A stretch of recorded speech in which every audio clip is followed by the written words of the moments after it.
Olá, pessoal. Vamos passar agora para o crime de receptação, ok? Vamos ver um crime bem comum, tá? Um dos crimes mais graves que nós temos, porque a receptação, como a gente vai ver, é um crime que é uma engrenagem, né, que faz todos os outros quase funcionarem. Vamos dizer assim, a criminalidade continua quente por conta do crime de receptação, tá?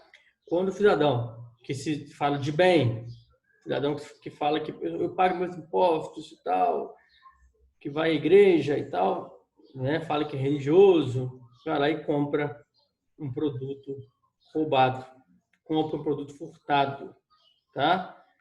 Aí ele fala que ele não cometeu crime nenhum, que quem furtou não foi ele, tá só comprando, o outro ia comprar mesmo, né? Fala assim ainda o cara de pau. Quando ele faz isso, ele está movimentando todo o ciclo criminoso, né? Porque olha para você ver, o cara furta, o noiado furta porque quer comprar droga.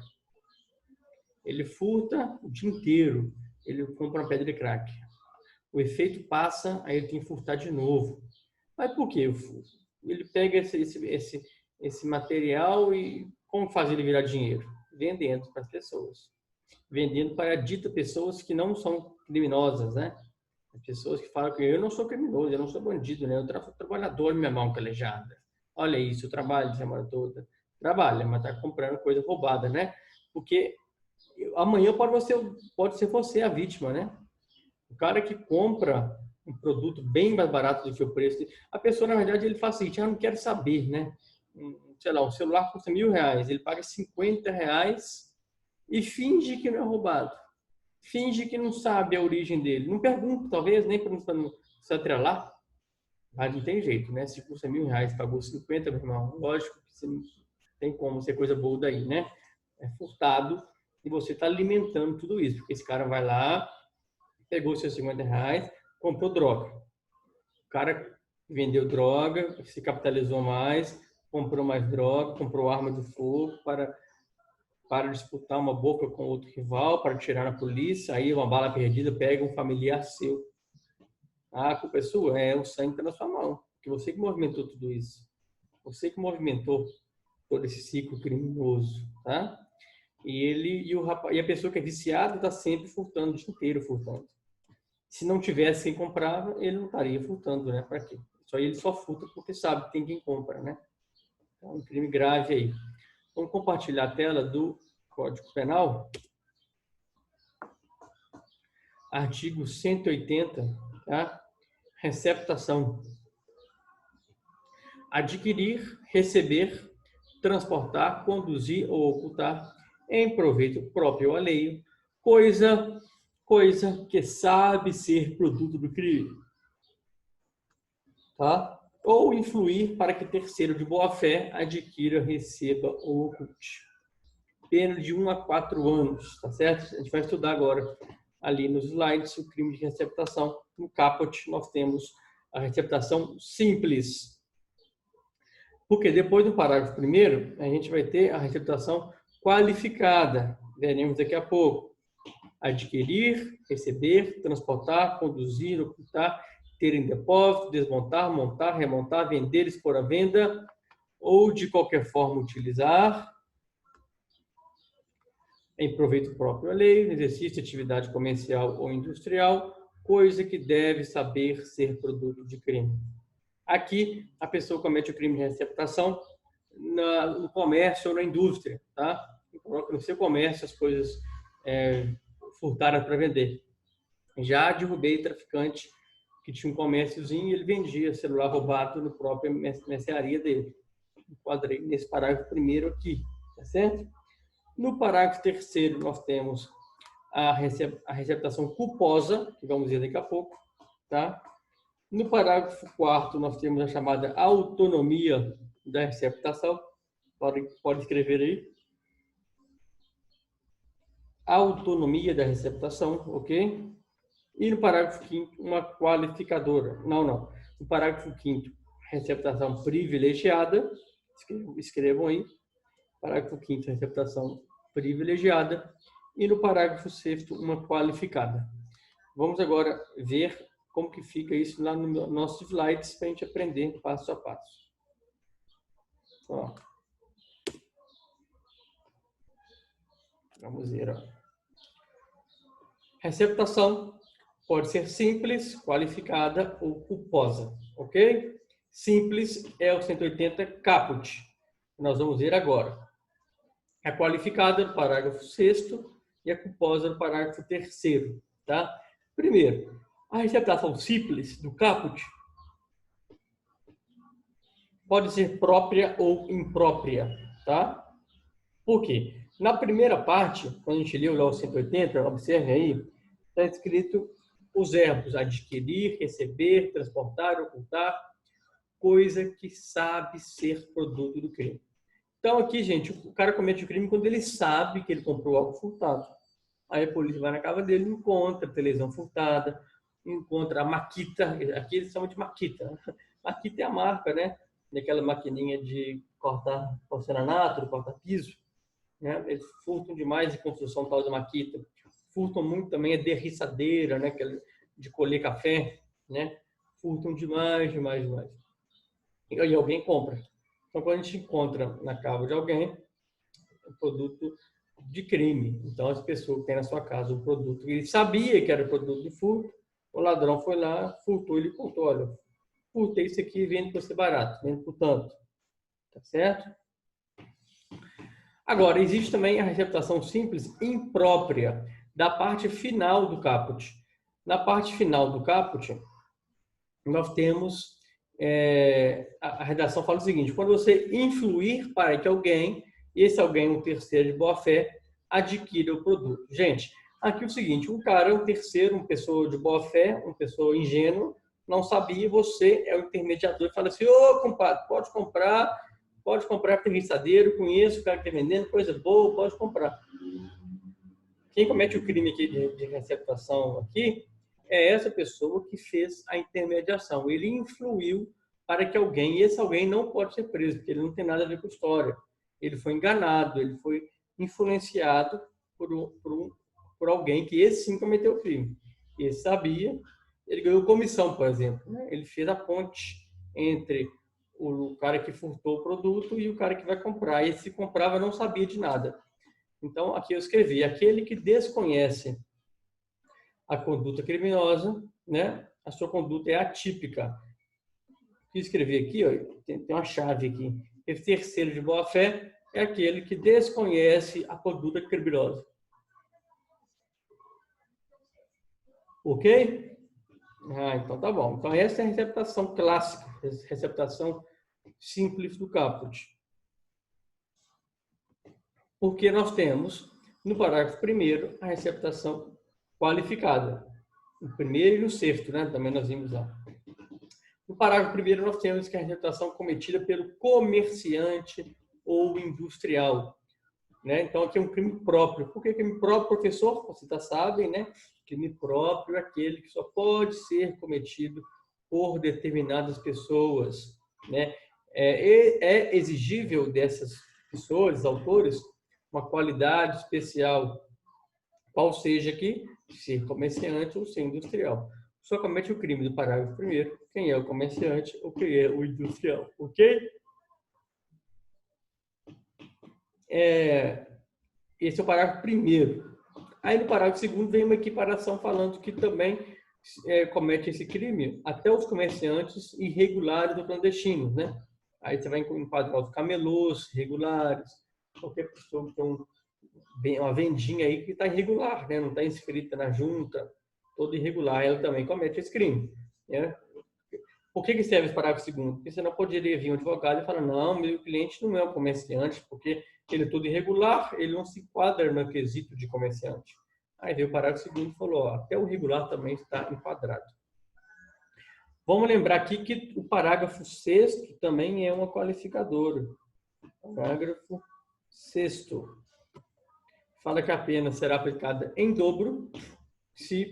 Deixa eu ler lá, para a gente não ter dúvida da redação, gente. Ó, interromper o compartilhamento. Vamos compartilhar aqui o parágrafo 6º.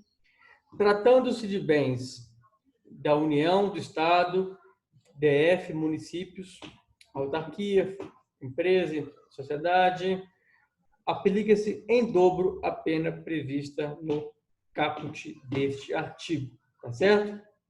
Então, a pena vai ser aplicada em dobro. Bacana, né? Foi incluído em 2017, tá vendo? Incluído em 2017. Deixa eu interromper aqui e compartilhar os slides.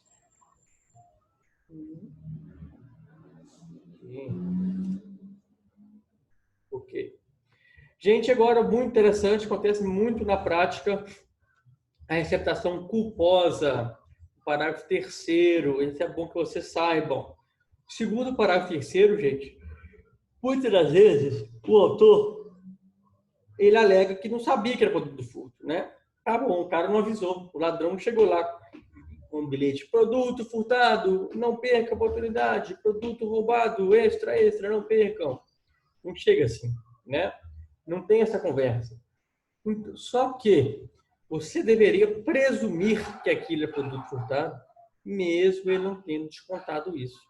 Há algumas situações que, de tão claro que a gente é esperto, a gente vive no mundo, a gente não é alienado, a gente não é bobo, a gente sabe que uma coisa que vale, um celular que vale R$2.000, o cara não pode vender por 50. Está errado.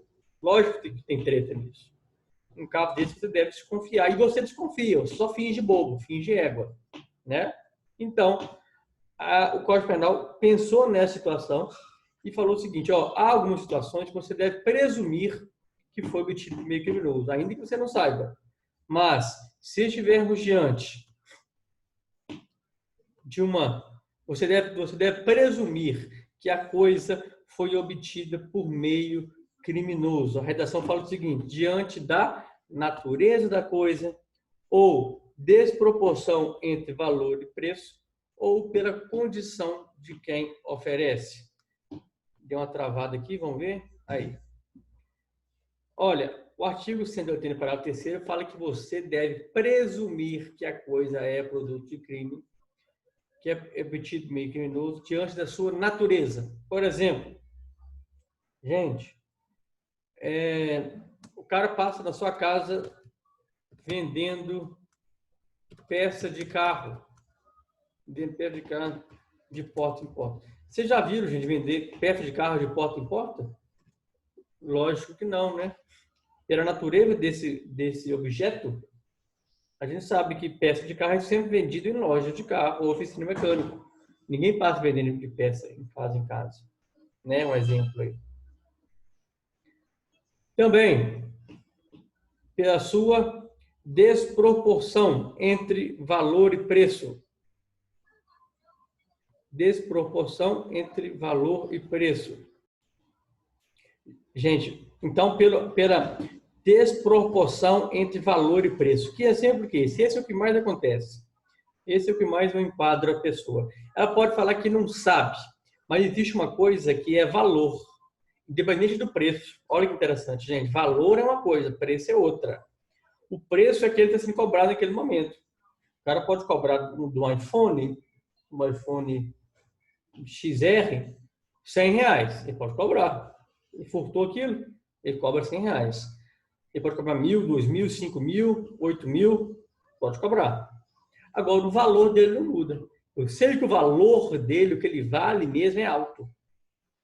O valor da coisa, naturalmente, é alto. O valor de uma pedra de diamante, eu sei que é um valor alto, independente de quanto alguém está vendendo naquele momento. Então, valor é uma coisa, preço é outra. Então, quando o homem manifesta desproporção entre valor e preço, o valor da pedra de diamante é aqui. O preço que ele te vendeu é aqui, ou seja, você deveria presumir que aquele é produto do crime. Então, vou colocar aqui, vender um iPhone X por R$50. Aí, ele não me falou que era roubado, não. Me perguntei também, ok. Então, você escapou da dolosa, mas na culposa você caiu. Porque você deveria presumir que era produto do crime, por conta de uma manifesta desproporção entre o valor do produto, a gente sabe que é alto, e o preço foi vendido baixinho, ok? E, por fim, da condição de quem oferece. Aqui não é uma questão preconceituosa, mas a gente sabe que um menininho de 9 anos vendendo um colar de diamantes. Tem lógica isso, gente? Se ele tem 9 anos, ele não trabalha, né?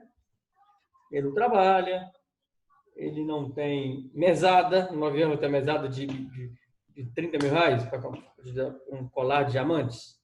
Não faz sentido, né? Lógico que não. Então, pela condição de que ofereceu, o menininho chegou nessa casa descalço, com a camisa furada e todo sujo, com um cheiro que nos dizia que tinha uns 4 dias que não tomava banho. Tá, aí tem um colar de diamante, tem um celular, iPhone para te vender. Ó, gente, vamos parar, né? Ah, não, o menino me cobrou R$ 900 no iPhone. Mas tem lógica ele que te oferecer isso? Ele trabalha. Então, pela natureza, pela desproporção do valor do preço e pela condição de que oferece, você deve presumir que aquele produto é de origem criminosa. E, nesse caso, está configurada a chamada receptação culposa. Ok? Receptação culposa é uma pena pequenininha, uma pena que dentro do juizado especial, então, nesse caso, a gente faz o flagrante, vai liberá-lo se ele assumir o compromisso de comparecer ao juizado especial. Beleza? Mas não deixa de ser um crime, né? E o cara não vai escapar dessa aí, que finge de bobo. Agora, no parágrafo 5º, está prevista a receptação privilegiada. Olha o tanto de privilegiado que a gente já viu. A gente já viu homicídio privilegiado, lesão corporal privilegiada, furto privilegiado, estelionato privilegiado. Agora, receptação privilegiada. Nós vimos na aula passada a diferença de furto privilegiado e estelionato privilegiado.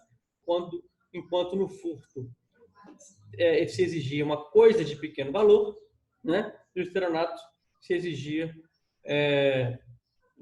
já se exigia prejuízo de pequeno valor. Aqui não, aqui de novo na receptação, olha novamente a coisa. A coisa de pequeno valor, então a coisa de pequeno valor, nós sabemos que, segundo a jurisprudência e doutrina, é aquela coisa que tem um valor de até um salário mínimo, ok? E o que acontece? Está escrito que sendo...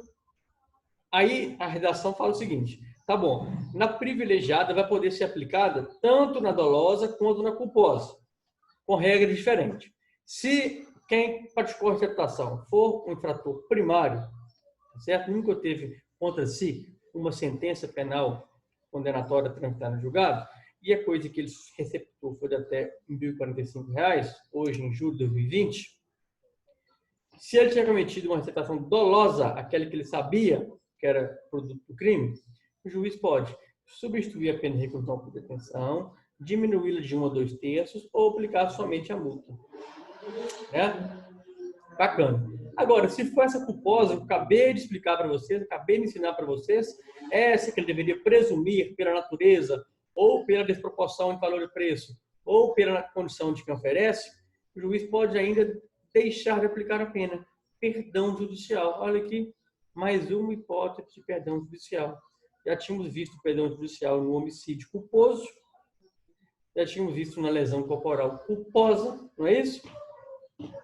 E agora, na receptação culposa também, outro crime culposo em que se admite o perdão judicial. Em que hipótese? Quando o infrator for primário e a coisa de pequeno valor.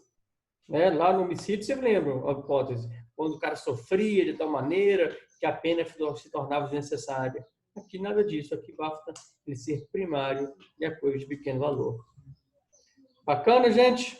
Muito bom. E para acabar a receptação, estamos nela ainda, nós temos no parágrafo 4º, aquela hora que a gente leu o Código Penal, pedi para vocês anotarem lá, né? O título é Autonomia da Receptação. Gente, o que está previsto aqui para a gente?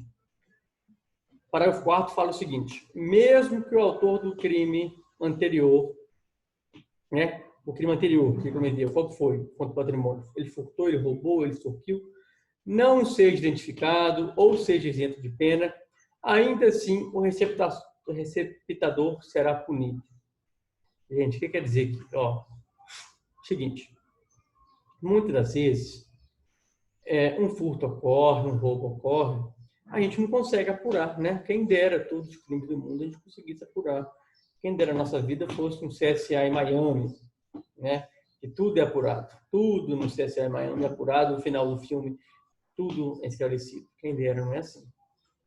O cara entrou numa loja, na Eletrozema, sei lá qual, na grande loja, entrou de madrugada e furtou 50 televisões. Estavam lá dentro, ok? Apuramos? Infelizmente, ainda não. Mas as televisões, todas tinham um código, né? Televisão nota fiscal. Foi um dia, foi distribuído, vendido aí por aí afora. Foi encontrado na casa de um cara uma televisão dessa. E aí? Esse cara que foi encontrado com a televisão na casa dele, ele não poderá ser punido só porque eu não apurei quem furtou? Não. O parágrafo 4º vai falar da autonomia da receptação.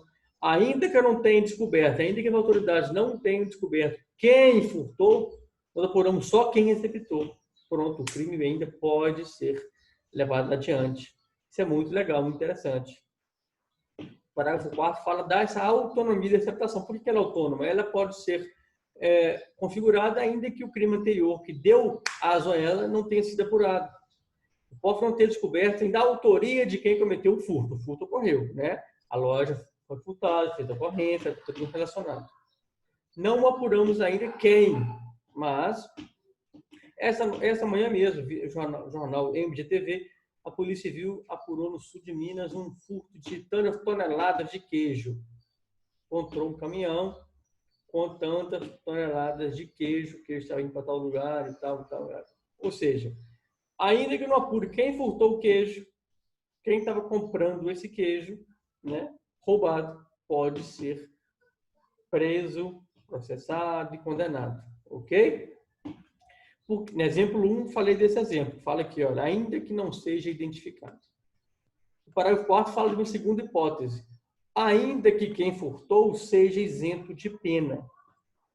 Isso aqui causa uma revoltazinha, já aconteceu comigo isso no meu pontão, quando eu fiz flagrante. Por exemplo, gente, a próxima matéria que a gente vai ver daqui a pouquinho, no próximo slide, é chamado escusa absolutória, artigo 181.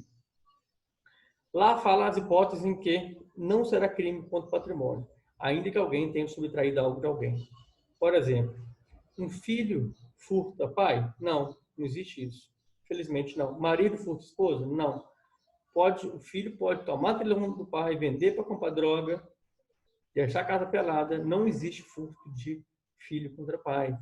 Uma questão de política criminal. O legislador não quis que esse fato fosse apenado. Então, o filho, a polícia foi lá, prendeu o traficante com a televisão na casa dele. E prendeu o filho que furtou o pai. Chegou na boca, estava lá. O rapaz vendendo a televisão que furtou do pai para o traficante. Preso. Levou para a delegacia. O que eu já fiz como delegado? Falei assim com o ladrãozinho: tchau, vai embora para casa, meu filho. Vai embora, toma atento. Faz mais não, roubando seu pai, coisa feia. Vou ter prosa para ele. Vai embora para casa. Aí o traficante queria levantar e vai embora. Não, você está preso. Você está preso, por que você está preso? Você comprou a televisão dele. Mas como assim? Ele vai solto por quê se ele roubou? Ele só não roubou, né? Ele só não roubou. Mas a gente sabe, nesse caso, é um furto. Pode ser roubo, se o filho tinha batido no pai, mas nesse exemplo foi furto. Aí fala, por quê? Porque você não estudou na Univert, que se tivesse estudado lá, você ia aprender no artigo 180, parágrafo 4º, da chamada autonomia da receptação, que, muito embora o filho seja isento de pena, por conta de um escusa absolutório do artigo 181, nós vamos ver agora, ele é isento, você não. Você perdeu, você caiu, está preso. Você comprou produto furtado. Você não tem nada a ver com isso. Se ele tem essa escusa absolutória que ele pode se valer, problema dele. Problema não, é vantagem dele. O problema é seu que você está preso por conta do parágrafo 4º do artigo 180, que fala que ainda que o crime anterior seja isento, quem cometeu, quem receptou vai ser preso. Beleza, gente? Bacana esse parágrafo. Terminamos assim, receptação, um dos crimes mais comuns que existem. Ele está sempre junto de outros, né? Quem é traficante está sempre receptando, tá? Quem está furtando está sempre receptando, está vendo? Está sempre entregando o produto para quem recepta, né? Nós somos vítimas de furto aí, né? No dia a dia, infelizmente, por conta que existem receptadores no mercado, né? Pois bem, acabamos então a receptação. Aí falamos das escusas absolutórias. É o que fecha o capítulo dos crimes aí contra o patrimônio, escusas absolutórias, que são imunidades penais para quem comete os crimes contra o patrimônio. São imunidades que têm caráter político-criminal. O que quer dizer que é isso, político-criminal? Como escolha do legislador. Ele quis que fosse assim. Ele quis que, por conta de outros valores que estão envolvendo ali aquela situação, não seja considerado crime quem comete crime contra o patrimônio. Por exemplo, são isentos de pena quem comete o crime contra o patrimônio do cônjuge na constância da sociedade conjugal. Tá? Marido e mulher estão brigando, separando, mas não separou ainda. Ainda estão casados. Então, não adianta o marido ir lá, ou a mulher ir lá e falar assim, olha, eu estava dormindo essa noite, minha mulher furtou minha carteira com R$1.000. Falou que eu estava gastando dinheiro com muita bobagem, agora ele gastar meu dinheiro. Ah, furtou de mim, furtou minha bolsa. Marido e mulher, não furta. Não acontece crime contra o patrimônio de marido contra mulher, mulher contra marido. Ok? Inciso 2, do ascendente ou descendente. Então, pai que furta filho, filho que furta pai, né? Mãe, filha, né? Não tem. Olha que coisa. Não tem. Ah, professor, mas aí? E aí o quê? Subtraiu, 3 anos, subtraiu. Essa conduta de subtrair coisa da lei imóvel não se enquadra para o pai contra filho, filho contra pai. Tá certo?